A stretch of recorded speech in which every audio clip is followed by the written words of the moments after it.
Dewa Perang Ye Shikai. Bab 871. Baiklah, terima kasih, Xiao Kai. Chen Yuxin tersenyum tipis.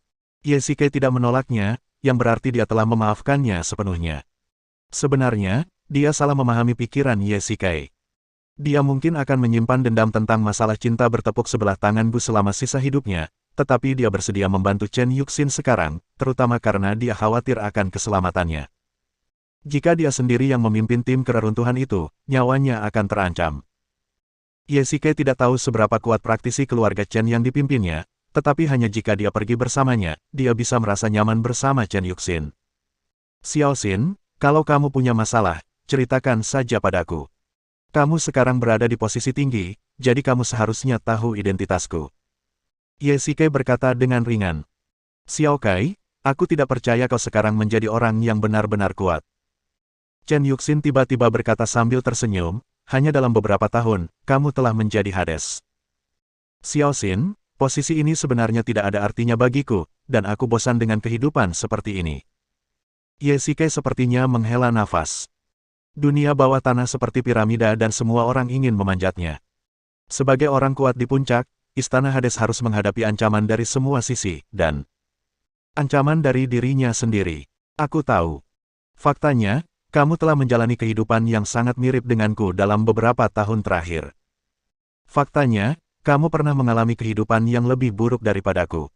Ye Shikai berdiri perlahan. Ketika pertama kali ia pergi menaklukkan dunia, musuh-musuhnya ada di luar, sedangkan musuh-musuh Chen Yuxin ada di dalam keluarga. Jika Ye Shikai tidak ingin membuat kemajuan lebih jauh, dia bisa pergi kapan saja. Tapi Chen Yuxin berbeda. Sekalipun dia sendiri tidak ingin bersaing memperebutkan posisi kepala keluarga, bahayanya tidak berkurang sedikitpun. Apakah anggota keluarga Chen cukup bodoh untuk meninggalkan pesaing untuk diri mereka sendiri? Tentu saja tidak. Jadi, Chen Yuxin menjadi kepala keluarga 5 poin dengan cara memperjuangkannya dan 5 poin dengan cara dipaksa. Setelah menjadi kepala keluarga, dia masih harus mengokohkan kedudukannya. Selama bertahun-tahun, ia telah menjatuhkan banyak faksi oposisi dalam keluarga. Itu adalah masa gelap dalam sejarah.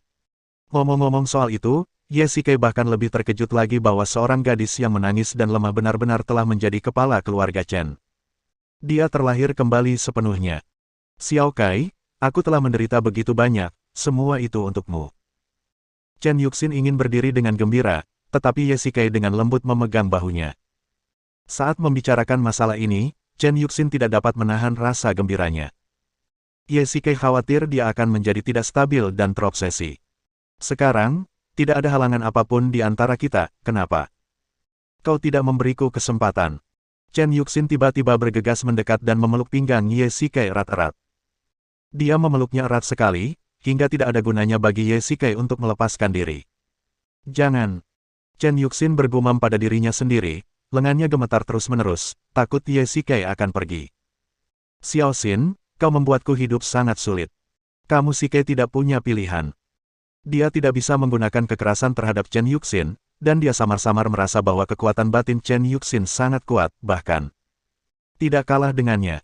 Kau bersedia pergi ke reruntuhan bersamaku, itu artinya kau masih punya aku di hatimu, bukan?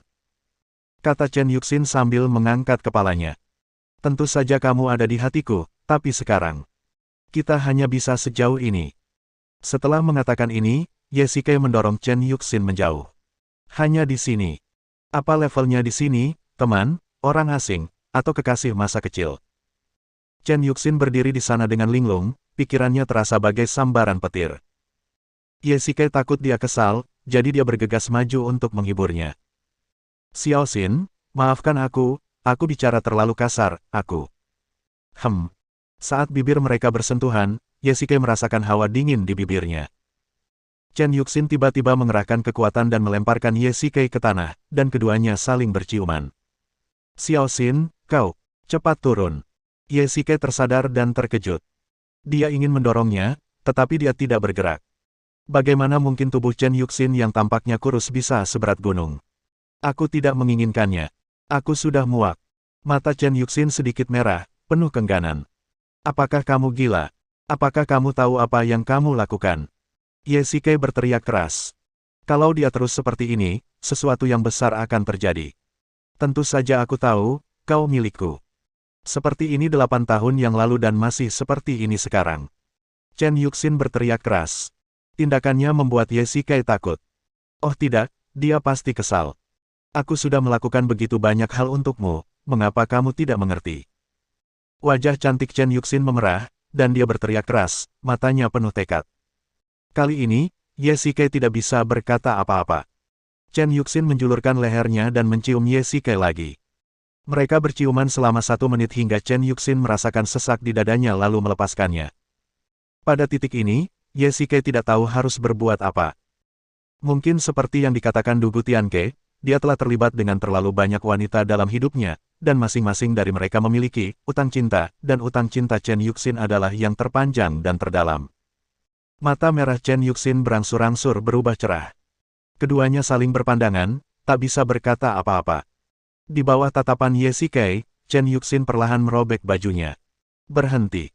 Ye Shikai secara naluriah memegang tangan kecil Chen Yuxin. Jika dia terus seperti ini, dia akan membuat kesalahan besar. Xiao Kai, sekali. Chen Yuxin mengatakan ini hampir menangis, dan tangan Ye Shikai tiba-tiba berhenti. Melihat ini, Chen Yuxin mengulurkan tangannya, naik ke dada Ye Shikai, dan menanggalkan pakaiannya satu persatu. Malam ini, mereka berdua tidak bisa tidur. Anak-anak selalu suka bermain permainan rumah-rumahan saat mereka masih kecil. Faktanya, Ye Shikai dan Chen Yuxin telah memainkan game ini berkali-kali. Saat pertama kali bertemu, mereka baru berusia 7 atau 8 tahun.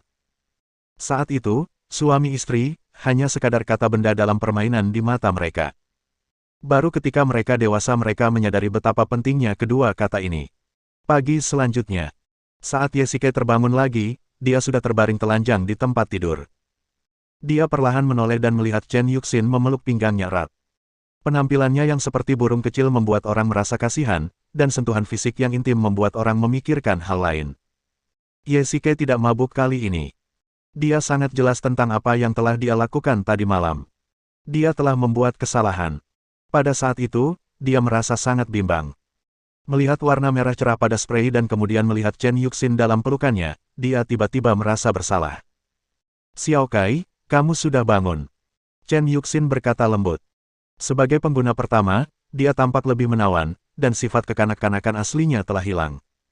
Ya, aku baru saja bangun. Ye Shikai mengangguk dan berkata, bagaimana kabarmu? Apakah kamu merasa tidak enak badan? Tidak, aku sangat senang denganmu. Chen Yuxin memeluk Ye Shikai erat-erat, wajahnya dipenuhi kebahagiaan. Bab 872. Tadi malam, kesadaran Ye Shikai luar biasa jernih, namun juga luar biasa samar. Dia ingat dengan jelas saat mereka berciuman, tetapi dia tidak dapat mengingat pikiran batinnya saat Chen Yuxin menyatakan cintanya kepadanya. Mungkin dia tidak ingin mengingat cerita itu. Ye Shikai tiba-tiba menamparkan dirinya sendiri. Sebagai pria yang sudah menikah, dia melakukan hal seperti itu. Dia bajingan dan telah mengecewakan Su Qingyu. Xiao Kai, jangan lakukan ini. Chen Yuxin mengulurkan tangan dan menggenggam erat pergelangan tangan Ye Shikai untuk menghentikannya menamparnya. Wajahnya penuh dengan sakit hati. Saya melakukan semuanya secara sukarela. Chen Yuxin bergumam pada dirinya sendiri. Xiao Xin, aku benci diriku sendiri. Kenapa aku terlibat dengan begitu banyak wanita? Ye Shikai berkata dengan marah. Jika dia bisa kembali ke masa lalu, saat Jiqian menjadi Dewi Bulan, Ye Shikai seharusnya berbalik dan pergi, serta mengabaikannya. Ketika Luo Shiki memberinya segelas minuman keras, Forget Worry, dia seharusnya menghabiskannya dalam satu teguk, lalu memperlakukannya seperti bartender biasa, menghabiskan 2 lembar uang, dan meninggalkan Dark Knight Bar, tidak pernah kembali lagi.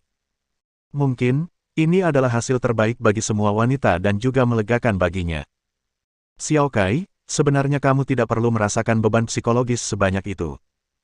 Aku melakukan ini dengan sukarela, dan hanya kamu dan aku yang tahu tentang ini. Implikasinya Chen Yuxin adalah bahwa dia tidak akan mengungkapkan masalah ini. Tentu saja, Ye Shikai bukanlah tipe orang yang takut bertanggung jawab, apalagi dia benar-benar melakukan kesalahan. Xiao Xin, aku tahu apa yang ada di pikiranmu. Keadaan sudah seperti ini dan aku tidak bisa berbuat apa-apa.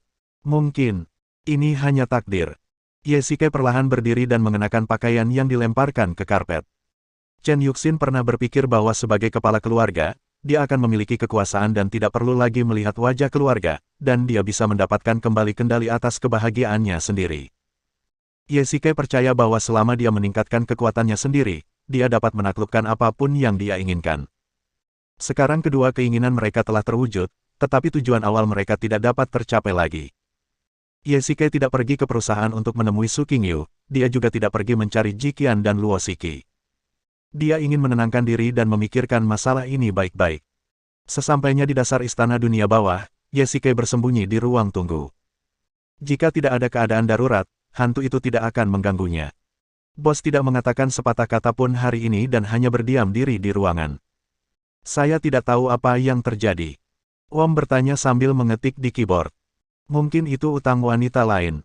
Elena mengucapkan beberapa patah kata dengan santai sambil memegang majalah mode. Apa katamu? Aku hanya mengatakannya dengan santai. Bagaimana mungkin orang gemuk sepertimu bisa mengerti pikiran bos? Elena berkata dengan tenang. Kamu. Elena, izinkan aku tegaskan lagi, aku ini orang it, bukan otaku gendut. Cacing itu sangat marah sehingga ia ingin pergi dan memberi Elena pelajaran, tetapi ketika ia berpikir bahwa ia tidak dapat mengalahkannya, ia segera mengurungkan niatnya. Pria yang baik tidak bertengkar dengan wanita. Apakah ada perbedaan? Elena meliriknya dengan acuh tak acuh, wajahnya penuh penghinaan. Huff, tunggu sampai aku meretas ponselmu dan mengirimkan semua foto selfie-mu. Cacing itu bergumam dengan suara rendah. Dia hanya dapat melakukan ini untuk memuaskan keinginannya. Kalau dia benar-benar melakukan hal itu, maka besok, 10 jari yang dibanggakannya akan hilang. Bos mungkin lelah, kalian harus berperilaku baik. Hantu itu berjalan mendekat dan berkata dengan ringan. Dia adalah orang kepercayaan Yesike dan orang yang paling mengenalnya di istana dunia bawah. Yesike jarang sekali bersikap begitu dekaden, dan tidak ada hal besar yang terjadi. Ini hanya bisa berarti bahwa ini adalah masalah pribadi Yesike, dan masalah pribadi yang bisa membuatnya begitu dekaden pastilah emosional. Setelah dia menerima berita dari Wom kemarin, dia secara khusus mengirim orang untuk diam-diam melindungi Yesike, dan menemukan bahwa dia telah tinggal di rumah keluarga Chen selama sepanjang malam. Ghost sudah menebak sekitar 70% dari apa yang telah dilakukannya di rumah Chen malam itu. Malam. Kakak ipar, lihat pakaianku, bagaimana menurutmu? Begitu sampai di rumah, Yesike melihat Su Ziqing yang berpakaian rapi. Dia mengenakan jaket anti-angin dan sepatu bot yang cukup bagus, dan tampak seperti penjelajah off-road. Tidak buruk. Yesike berkata dengan ringan. Su Qingyu sedang menonton TV di sofa. Sekarang Bibi Wu sudah kembali, tentu saja dia tidak perlu lagi memasak. Yesike memalingkan wajahnya dan merasa sedikit bersalah. Kamu harus berhati-hati selama perjalanan berkemah minggu depan. Su Qingyu berkata dengan tenang, ngomong-ngomong, jaga baik-baik gadis itu. Dia bukan orang yang bisa tinggal diam. Hei, kakak, mengapa kamu menghinaku? Su Ziqing menyatakan ketidaksenangannya dan ingin Yesike membelanya, tetapi dia jelas-jelas terlalu memikirkannya. Yesike sendiri, didominasi, oleh Su Qingyu, dan dia tidak punya pilihan selain membiarkan saudara iparnya menderita ketidakadilan untuk sementara waktu. Qingqing, alam liar tidak senyaman di rumah. Ada serangga, ular berbisa, dan sebagainya. Yesike mengingatkan. Aku paling benci serangga, tapi aku tetap punya adik ipar di sini. Su Ziqing tampak tak kenal takut.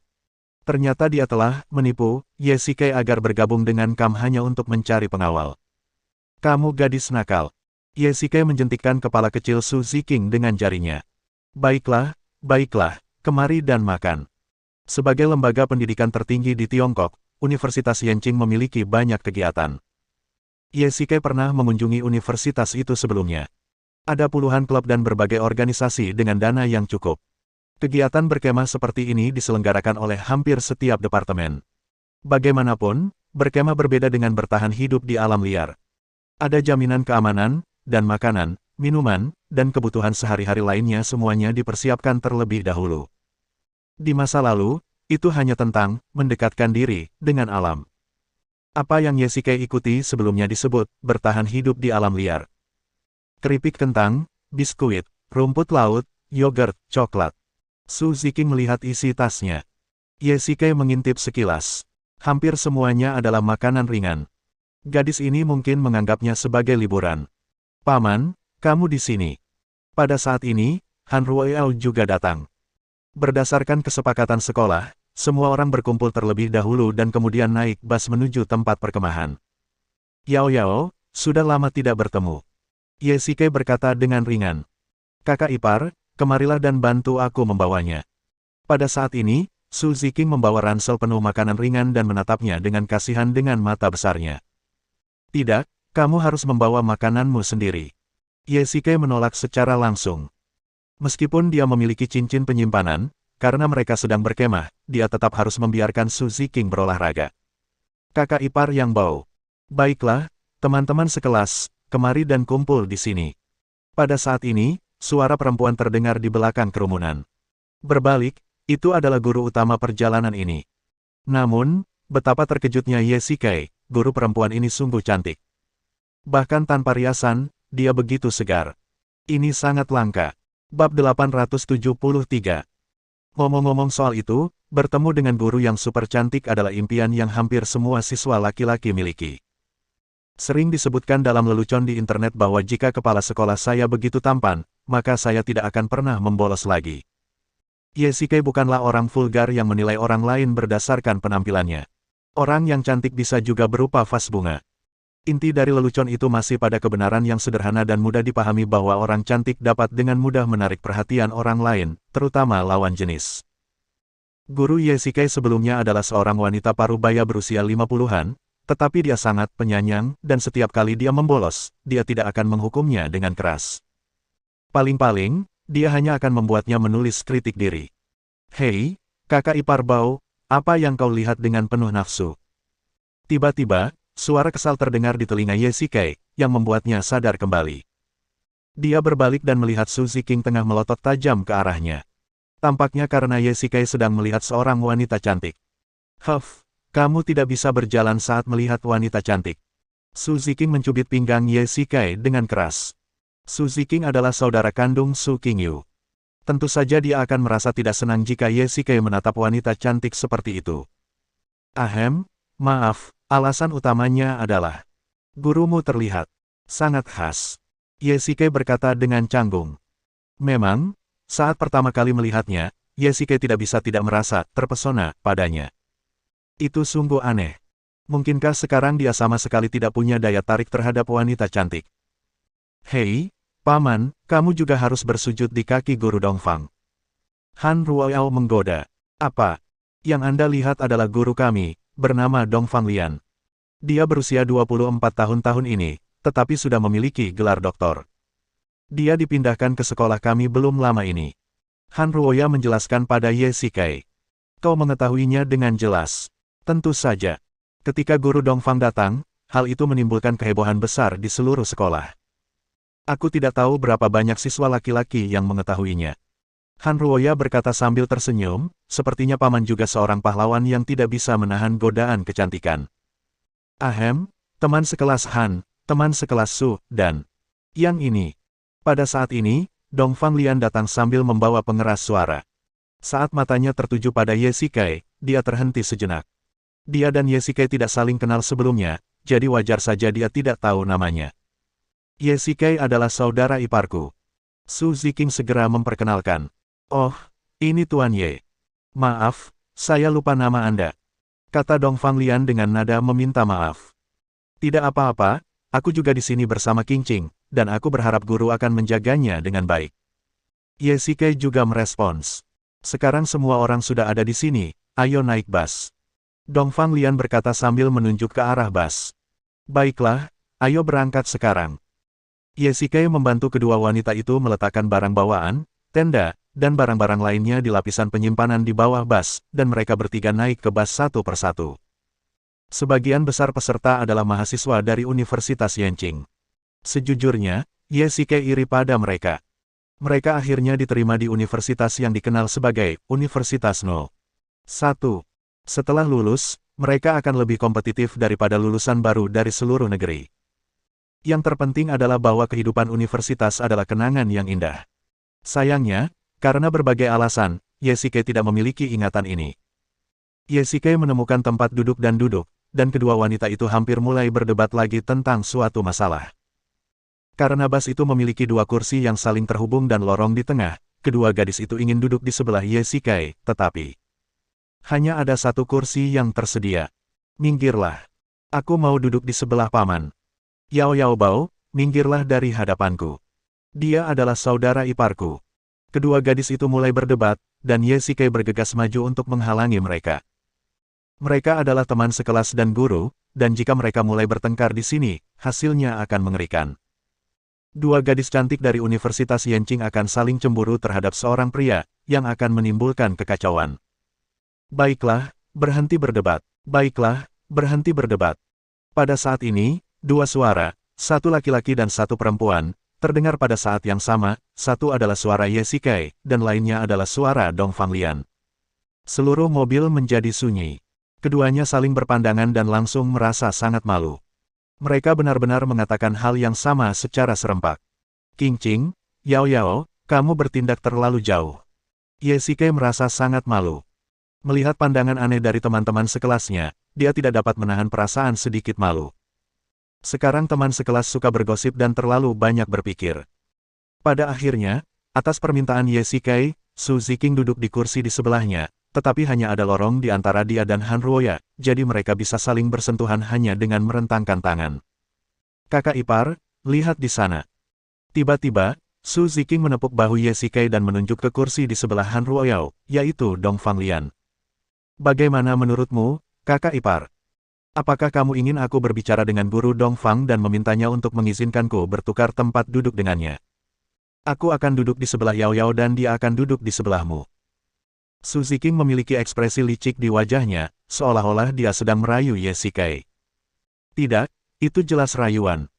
Kalau begitu, kakakmu bahkan tidak mengizinkanku masuk ke kamar.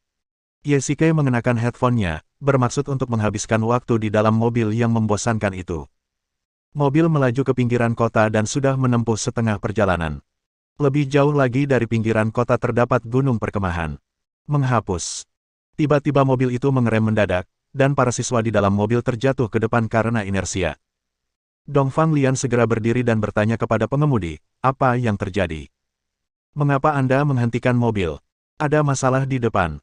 Ye Shikai mengangkat kepalanya dan melihat puluhan pria memegang batang baja dan rangka kayu menghalangi jalan beberapa puluh meter di depan mobil.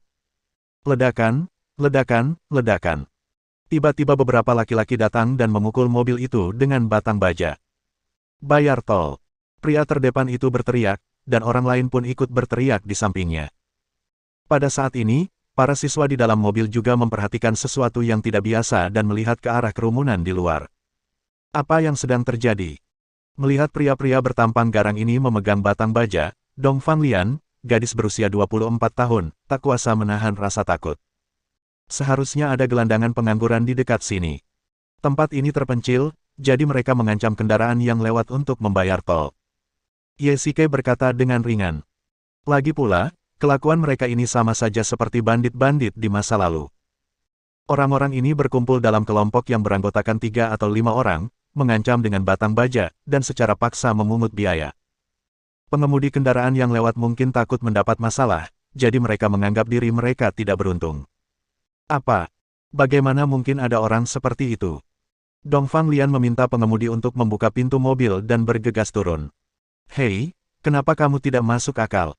Kenapa kamu mengambil uang kami? Dong Fanglian, mengenakan kacamata berbingkai hitam, berteriak pada sekelompok perusuh. Oh tidak, ayo turun dari bus dan bantu guru. Para siswa laki-laki di dalam bus berteriak keras.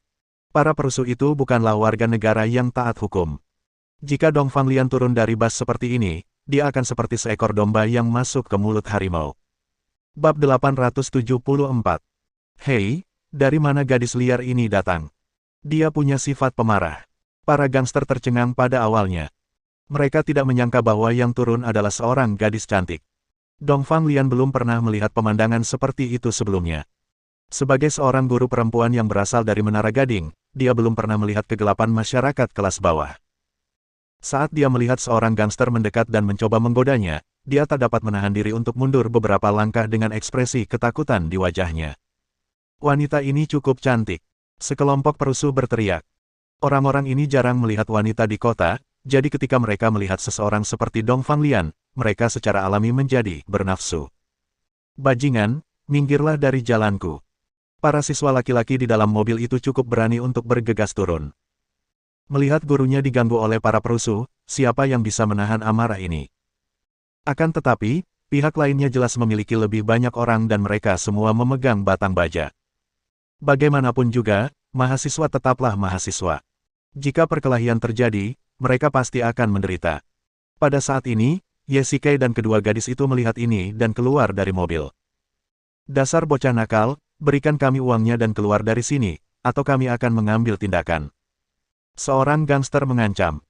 Semua siswa laki-laki adalah laki-laki muda, dan bagaimana mungkin mereka dengan sukarela menyerah saat diancam tanpa alasan. Namun ini bukanlah Universitas Yenching, melainkan padang gurun yang tandus. Paman, mengapa aku tidak menelepon polisi? Kali ini, Yao Yao berkata pada Yesike. Ayahnya, Han Jiang, adalah kepala Departemen Kepolisian Yanjing. Dia ahli dalam menangani gangster ini. Bila berhadapan dengan beberapa pencuri kecil seperti ini, efisiensinya tinggi, tapi bagaimanapun juga ini adalah daerah pinggiran kota. Kalaupun polisi khusus dikirim, tetap akan memakan waktu. Kirim pesan teks ke ayahmu terlebih dahulu. Yesike berkata dengan ringan. Sebelum itu, dia masih harus pamer. Tidak apa-apa kalau kamu tidak punya uang, pertahankan saja dia. Tatapan penuh nafsu seorang gangster perlahan tertuju pada Dong Fanglian. Bajingan ini tidak hanya merampok uangnya tetapi juga ingin memperkosanya. Dong Fanglian jelas-jelas ketakutan oleh para perusuh itu dan tidak bisa menahan diri untuk mundur beberapa langkah. Beberapa teman laki-laki melindunginya di belakang mereka. Meskipun mereka takut, teman-teman laki-laki itu tidak mundur. Bagaimanapun, sang Dewi Guru dalam pikiran mereka ada di belakang mereka, dan mereka harus tetap menopangnya bahkan jika langit runtuh. Keluar dari sini sekarang, atau kami akan memanggil polisi. Seorang teman sekelas laki-laki mencoba menakut-nakuti mereka dengan menelepon polisi. Para gangster mendengarnya, mereka tidak hanya tidak takut, tetapi mereka malah tertawa terbahak-bahak. Penampilan mereka yang arogan dan mendominasi membuat orang ingin menghajar mereka. Mereka hanya sekelompok perusuh. Kalau saja Luo Shiki ada di sini, itu bagaikan pertemuan palsu dengan yang asli, seorang kurcaci bertemu raksasa. Haha, dasar bocah nakal, kalau kita takut polisi, kenapa kita harus melakukan ini? Jujur saja, ini tempat sepi, kalau kamu menghilang, tidak akan ada orang di luar yang tahu. Begitu gangster itu selesai berbicara, dia bergegas dan mencoba menangkap Dong Fanglian. Para siswa, lindungi guru.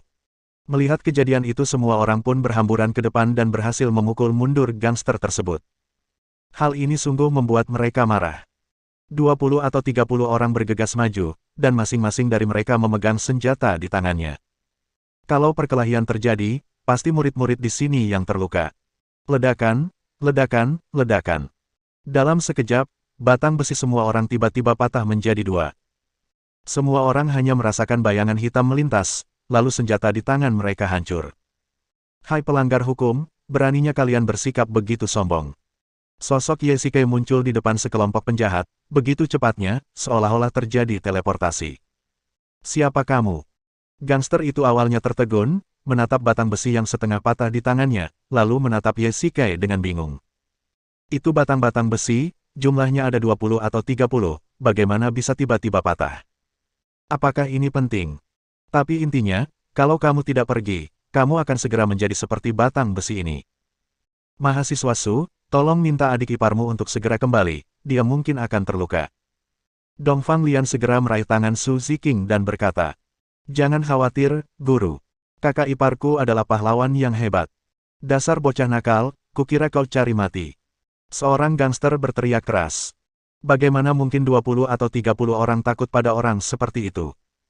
Sambil memegang tongkat baja, dia mengayunkannya langsung ke Yesike. Yesike perlahan mengulurkan tangannya dan dengan tepat meraih pergelangan tangan pria itu. Ah! Detik berikutnya, gangster itu meraung seperti babi yang sedang disembelih. Yesike menggunakan kekuatan internalnya untuk mematahkan pergelangan tangan gangster itu. Rasa sakit ini menusuk hingga ke sumsum tulang dan berasal dari lubuk hatinya. Keluar! Yesike mendorong pria itu dengan keras hingga dia terjatuh ke tanah. Kakak, kamu baik-baik saja. Ayo, pukul dia sampai mati. Gangster itu berteriak keras, lengannya kehilangan rasa karena kesakitan.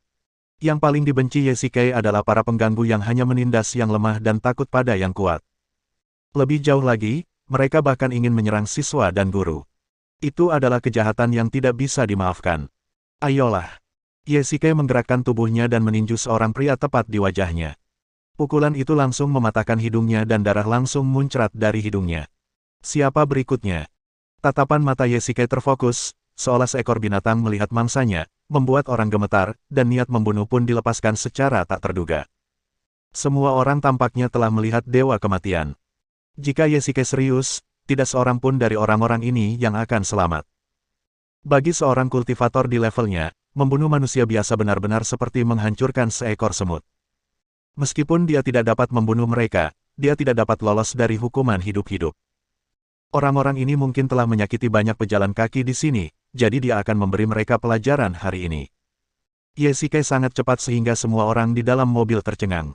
Apakah dia masih manusia? Dia begitu cepat sehingga sosok mereka tidak dapat terlihat dengan jelas. Mereka hanya bisa melihat para gangster itu terlempar dan jatuh ke tanah satu persatu. Polisi, jangan bergerak. Pada saat ini, beberapa mobil polisi melaju dari kejauhan, dan polisi khusus dengan peluru tajam bergegas turun. Ada 20 atau 30 orang, yang jumlahnya tidak sedikit. Terlebih lagi, Han Ruoyao lah yang memanggil polisi, jadi polisi khusus dan polisi sipil segera tiba. Hentikan, semuanya. Para petugas polisi ketakutan melihat pemandangan di hadapan mereka. 20 atau 30 orang tergeletak di tanah sambil mengerang, tetapi demi alasan keselamatan, mereka tetap tenang. Siapa kamu? Seorang petugas polisi khusus memandang Yesike dan mengira mereka berada dalam kelompok yang sama. Yesike tidak banyak bicara, mengeluarkan tanda pengenal dari sakunya dan menyerahkannya. Petugas polisi khusus melihatnya, segera mengembalikan tanda pengenal dan memberi hormat. Halo, Mayor Ye. Orang-orang ini menghentikan mobil kami dan mencoba memaksa membayar tol. Mereka juga ingin memukul orang, tetapi saya melawan. Yesike berkata dengan tenang. Dia adalah seorang instruktur militer dengan pangkat mayor. Ketika para penjahat itu mendengar bahwa mereka telah bertarung dengan seorang mayor, mereka langsung menjadi pucat. Ini adalah kejahatan serius. Untungnya, para siswa tidak terluka. Jangan khawatir, kami akan membawa mereka kembali. Mari kita selidiki dengan saksama. Orang-orang ini mungkin telah melakukan ini lebih dari sekali. Yesike berkata dengan tenang. Dipahami. Polisi mengawal para penjahat itu ke dalam mobil polisi. Semua teman sekelas bertepuk tangan, dan Yesike tiba-tiba menjadi pusat perhatian semua orang. Terima kasih. Kalau bukan karena kamu, aku tidak tahu apa yang akan dilakukan teman-teman sekelasku. Dongfang Lian menghampiri Yesike dan mengucapkan terima kasih. Kau juga. Aku tak percaya seorang wanita lemah berani menjadi orang pertama yang maju. Yesike tersenyum tipis dan berkata dengan ringan. Saya seorang guru, tentu saja saya harus melindungi murid-murid saya. Bab 875. Dongfang Lian mengayunkan tangan kecilnya dengan ekspresi penuh rasa keadilan. Yesike tidak dapat menahan diri untuk tidak mengagumi wanita lemah di depannya ini. Apa itu keberanian dan keadilan? Jika Anda dapat dengan mudah mengalahkan lawan sebelum mengambil tindakan, itu bukanlah keberanian. Mengetahui bahwa Anda tidak dapat mengalahkan lawan Anda, tetapi tetap berdiri demi orang-orang yang ingin Anda lindungi, inilah keberanian. Melindungi siswa adalah etika seorang guru. Meski usianya baru 24 tahun, energi positif mengalir dalam dirinya. Seperti itulah guru. Yah, tapi selain semangat, kamu juga harus punya kekuatan sendiri. Yesike bercanda, jika tidak, Anda akan seperti seekor domba yang masuk ke mulut harimau. Setelah mendengar ini, wajah Dongfang Lian tiba-tiba tertunduk. Perlawanan tidak dapat dicapai dengan kekuatan kasar, terutama ketika kekuatan sendiri tidak memadai. Seseorang harus tahu cara menengahi. Misalnya, jika Anda menghadapi situasi ini, Anda dapat menyerahkan uang terlebih dahulu dan kemudian menelepon polisi. Akan tetapi, para gangster ini jelas berpikiran sempit. Melihat Dongfang Lian yang cantik, mereka menjadi bernafsu dan ingin mengambil dia dan uangnya. Mereka tampaknya juga telah melakukan kesalahan dan tidak menyangka ada Yesike lain di dalam mobil. Demi alasan keamanan, polisi mengawal mereka ke gunung perkemahan. Han Ruoyao mengirim pesan teks langsung ke Han Jiang, dan kantor polisi di bawah yurisdiksinya segera mengirim orang. Mungkin ini kasus penculikan dan penyerangan berskala besar. Mereka tidak berani menunda sama sekali dan secara pribadi mengawal dan melindungi para mahasiswa, dan sambil jalan, memeriksa apakah ada preman serupa di jalan. Guru, terimalah lututku. Sepanjang jalan, Teman-teman laki-laki mulai mengungkapkan kekaguman mereka pada Yesikai. Itu hanya sekadar pemukulan. Dia mematahkan batang besi itu dengan satu pukulan. Apakah ini masih tangan manusia? Jelas itu bola meriam. Kamu tidak bisa mengatakan bahwa kamu seorang ahli. Lain kali kamu menghadapi bahaya, jangan terburu-buru maju dengan bodoh. Jika tidak, itu akan menjadi lebih berbahaya. Yesikai berkata dengan ringan. Para siswa ini cukup bersemangat, kalau tidak, mereka pasti akan bergegas keluar mobil bersama Dong Fanglian. Mahasiswa Su, di mana kakak iparmu belajar kungfu? Dong Fanglian juga mulai menaruh minat pada pria yang rendah hati dan mematikan di depannya ini. Sejujurnya, jika Yesikai tidak bertindak tepat waktu sekarang, dia pasti akan diejek oleh si berandalan itu. Dia dulunya seorang tentara, tetapi kemudian pensiun. Su Ziking menjelaskan. Dong Fanglian tiba-tiba menyadari. Tidak heran polisi-polisi itu memanggilnya mayor tadi. Terima kasih banyak. Dong Fanglian berkata sambil tersenyum. Sisa perjalanan berjalan lancar. Dengan Yesikai duduk di dalam mobil, semua orang merasa tenang. Sebenarnya, gangster yang tadi terjadi hanyalah kecelakaan yang jarang terjadi. Ini adalah gunung perkemahan. Yesikai berkata dengan tenang, memegang tenda dan menatap bukit-bukit hijau di depannya. Faktanya, hanya sebagian dari lokasi perkemahan ini yang dikembangkan untuk berkemah bagi wisatawan. Sedangkan di belakangnya, terdapat hutan yang luas. Kakak ipar, cepatlah datang. Su Ziking meraih tangan Yesikai dan membawa banyak tas. Kedua gadis kecil itu adalah yang paling gembira dengan acara ini. Sebagai mantan kapten tim pasukan khusus Longya, Yesikai merasa mendirikan tenda semudah minum air, jadi itu tidak menjadi masalah baginya dan dia mendirikan tendanya dalam waktu singkat. Kakak ipar, ini untukmu. Tiba-tiba Su Ziking melemparkan sebuah tas besar. Inilah tenda yang akan didirikan oleh dia dan Han Ruoyao. Sudah lama sekali, tetapi dia bahkan belum mulai memasangnya. Mengapa kamu memberiku ini? Yesikai punya firasat buruk. Tentu saja, Anda membantu kami.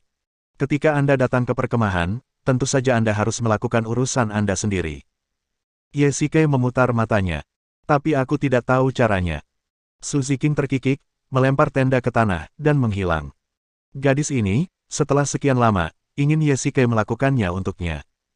Yesikai hanya bisa menghela nafas. Dia seharusnya tidak ikut dengannya. Yesikai segera mendirikan tenda.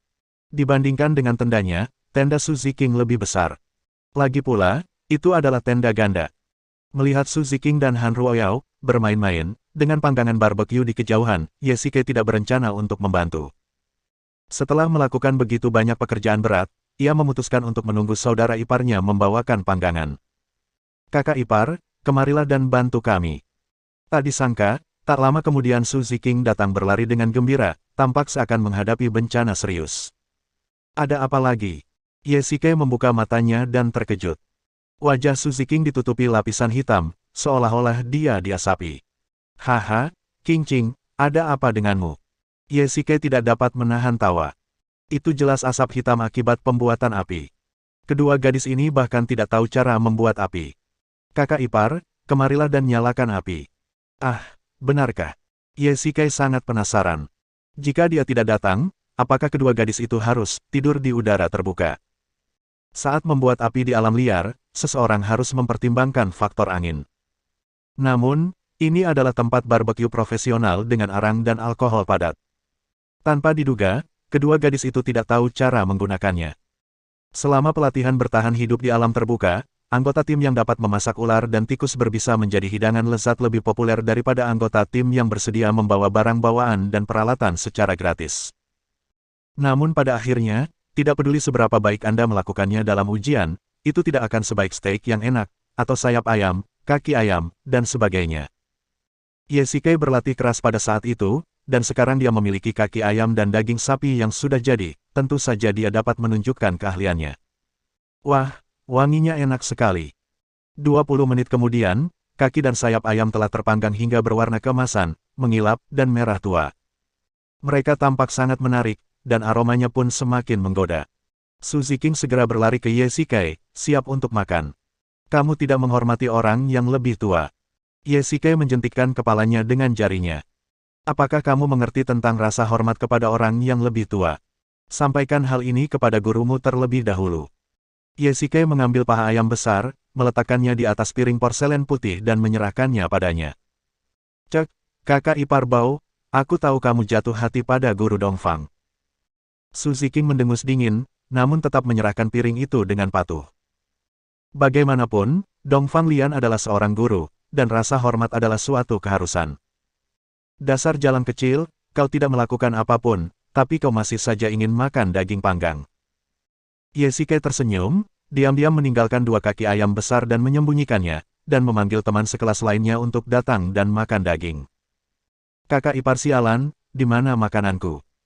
Ketika Su Ziqing kembali, dia melihat meja penuh tulang ayam dan teman-teman sekelasnya yang baru saja makan lengkap. Dia tidak bisa menahan diri untuk tidak memberi Yesike pukulan kucing. Aku meninggalkan ini untukmu. Melihatnya kecewa, Yesike mengeluarkan piring putih dari belakangnya seperti trik sulap, dengan 2 kaki ayam di atasnya. Itu lebih baik. Su Ziqing mendengus dingin, mengambil piring dan berjalan ke tenda untuk makan. Mungkin ini menyenangkannya berkemah. Yesike berjalan ke sungai dan menarik napas panjang. Udara di pinggiran kota segar, yang bahkan lebih langka. Bersambung.